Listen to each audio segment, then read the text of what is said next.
अमरावतीमध्ये पार पडलेल्या संस्कार भारतीच्या पाडवा पहाटच्या रौप्य महोत्सव सोहळ्याचा नववर्षाच्या स्वागताचा हा अद्वितीय सोहळा कसा होता बघूया या खास कार्यक्रमात।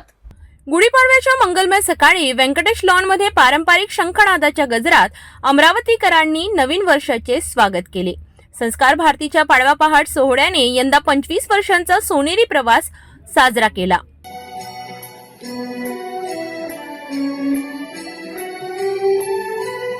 पाडवा पहाटच्या या कार्यक्रमाची सुरुवात साधयती संस्कार भारती भारते नवजीवम या ध्येय गीताने झाली। या गीताने वातावरण अधिकच भक्तिमय आणि उत्साही केले।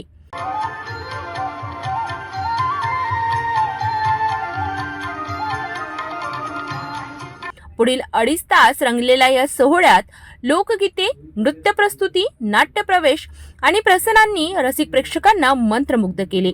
हजारो प्रेक्षकांच्या उपस्थितीत विविध कलाकारांनी आपल्या सादरीकरणातून पाडवा पहाटला संस्मरणीय बनविले। संस्कृती, कला आणि परंपरेचा मिलाप या कार्यक्रमात अनुभवायला मिळाला।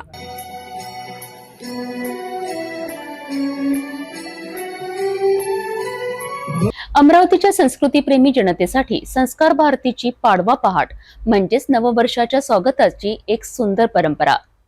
5वीच्या दशकात पाडवा पहाटने सुरू केलेला हा सांस्कृतिक प्रवास पुढील अनेक वर्ष असा सुरू राहो हीच शुभेच्छा।